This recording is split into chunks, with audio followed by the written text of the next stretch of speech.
Bodies are weird and wonderful and move in a million different ways. Understanding how it all fits together and moves around gives us a deeper understanding of how we can help our clients find their best range and quality of motion.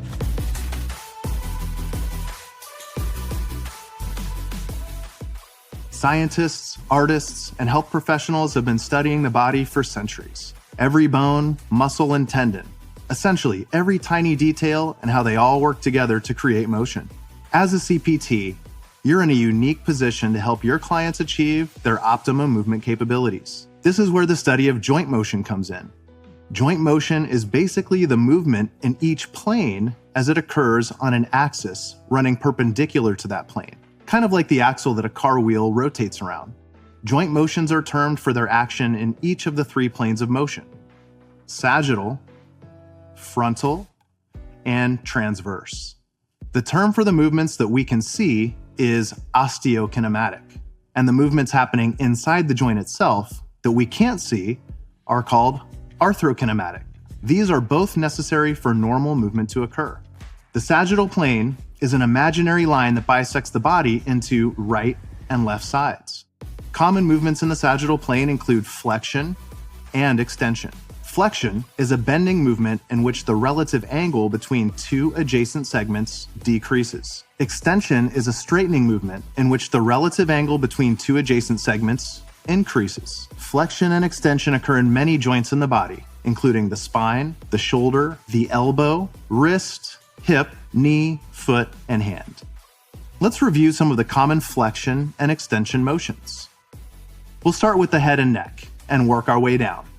Cervical flexion is the motion of bringing your chin toward your chest. And as you might guess, cervical extension is the opposite motion, in which you bring your chin away from your chest. Spinal flexion is the motion of bending forward at the trunk, specifically in the spine and not the hips. And spinal extension is the motion of bending the spine backward. Shoulder flexion is the action of raising the arm upward in front of the body in the sagittal plane. Shoulder extension is the exact opposite action. It would be lowering of the arm from the raised position and/or extending the arm behind the body, depending on the starting position. Wrist flexion is the motion of flexing your hand so your palm moves closer toward the inside portion of your wrist. And wrist extension is the opposite motion, in which you raise the backside portion of your hand and your palm moves away from the inside portion of your wrist. Moving on down, hip flexion is the action of bringing the thigh closer to the trunk and can be done in two ways. The first is what we call femur on pelvis, where the hips remain static and the femur moves, like this.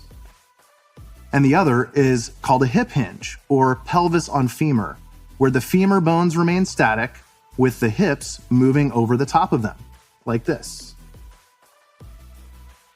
Both of these actions decrease the angle between the femur, or thigh bone, and pelvis, and therefore both of these movements are considered hip flexion. An example of this is the lowering phase of a squat or deadlift. Hip extension is when a person moves their femur away from their hip. Another variation of hip extension occurs when a person performs the opposite motion of a hip hinge, such as rising out of a stiff-legged deadlift position. The lifting portion of a squat or floor bridge exercise both involve hip extension as well. Knee flexion is fairly easy to understand and is the action of bending the knee and bringing the heel closer to the back of the thigh. Knee extension is straightening of the knee or bringing the heel further away from the back of the thigh.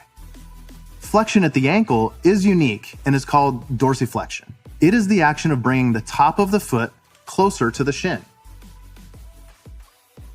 Dorsal is a term that refers to the upper side of something. So in this instance, dorsal refers to the top of the foot. That's one reason why this joint motion is called dorsiflexion. To help remember this, think of a dorsal fin on a dolphin or shark. It's the top fin on these animals. And finally, extension at the ankle is referred to as plantar flexion. Plantar flexion occurs when the top of the foot moves away from the shin, such as when pointing the foot or performing a calf raise. Plantar refers to the sole of the foot.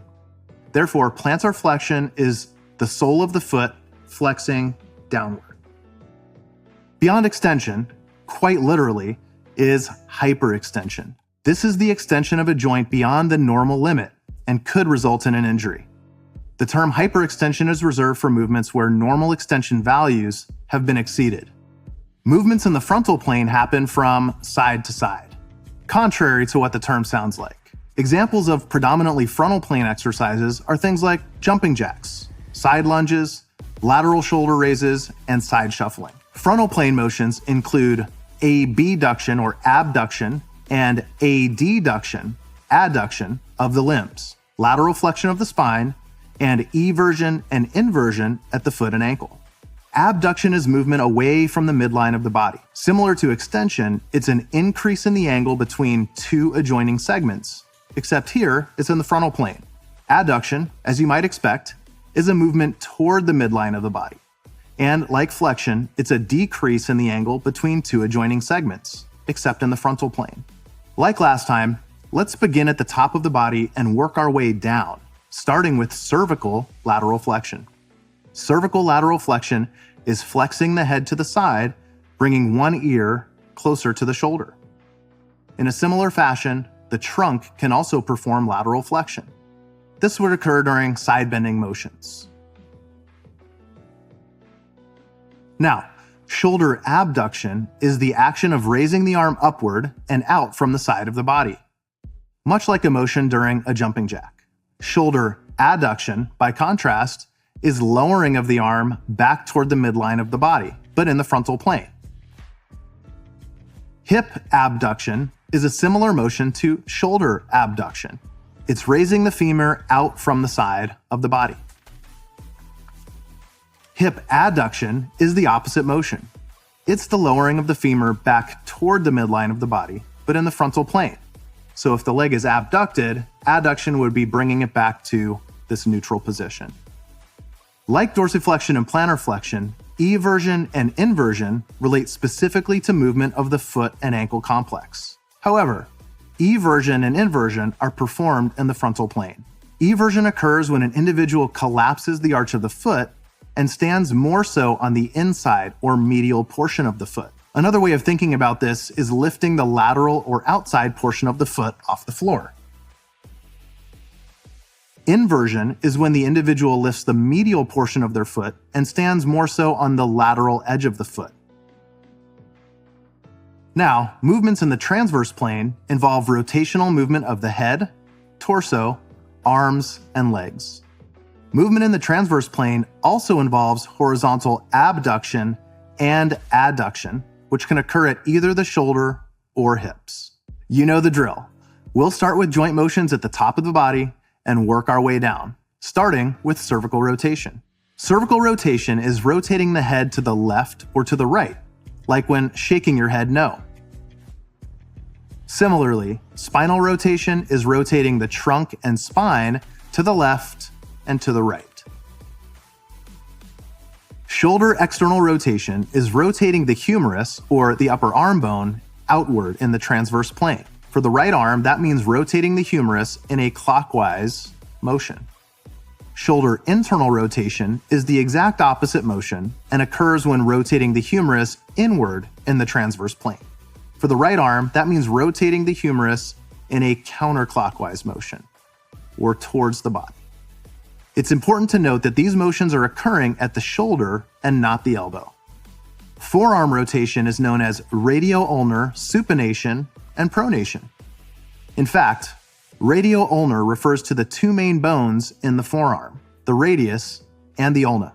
Radio-ulnar supination occurs when an individual rotates their forearm from a palm down position to a palm up position. So imagine if you were holding a bowl of soup, you would hold a bowl of soup in a supinated position, sup or supination. Radio-ulnar pronation is the opposite and occurs when an individual rotates their forearm from a palm up position to a palm down position. So, If you were to carry your soup like this, you'd be prone to spill your soup. Another arm and shoulder motion in the transverse plane is horizontal abduction. During this movement, the arm moves horizontally from an anterior position toward a more lateral position, like this. Horizontal adduction is the exact opposite motion and also occurs in the transverse plane. During this movement, the arm moves horizontally from a more lateral position towards an anterior position. Horizontal abduction and adduction of the upper body can be seen in exercises like chest flies, push-ups, and chest presses. These exercises have a starting position of the shoulders in a horizontally abducted position. In other words, the elbows are out wide towards the sides of the body, and then move inward toward the midline of the body. This shouldn't be confused with pressing motions that involve shoulder flexion and shoulder extension, as these motions occur more in the sagittal plane. During sagittal plane pressing motions, the elbows are held relatively close to the torso. Horizontal abduction and adduction movements can also occur at the hip when the hip is flexed 90 degrees. A seated adductor-abductor machine is an example of horizontal adduction and abduction at the hip. Hip external rotation is similar to shoulder external rotation, only occurring at the hip this time. This motion occurs when rotating the femur outward in the transverse plane. For the right leg, that means rotating the femur in a clockwise motion.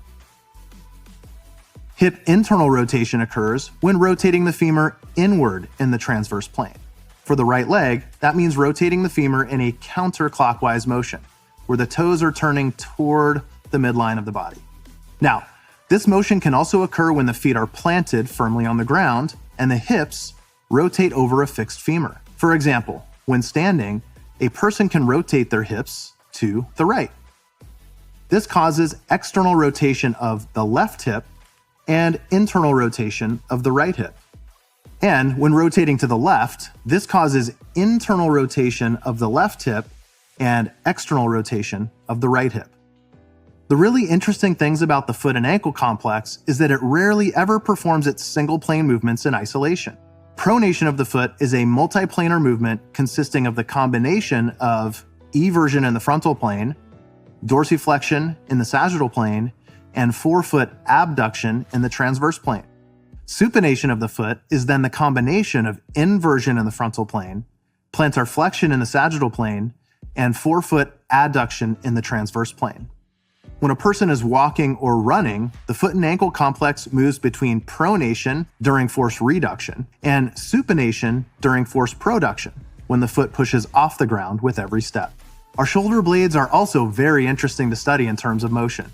Isolated scapular movements are called translations because they don't rotate around a fixed axis. Movements are primarily retraction, protraction, elevation, and depression. Scapular retraction occurs when the shoulder blades come closer together. Scapular protraction occurs when the shoulder blades move further away from each other. Scapular depression occurs when the shoulder blades move downward. And scapular elevation occurs when the shoulder blades move upward toward the ears. As one songwriter once said, "Your body is a wonderland." Okay, perhaps that's kind of cheesy. But if you stop to think of all the work that's gone into mapping out anatomy over the ages, and all we've learned, especially in regards to complex joint systems, it's not a bad comparison.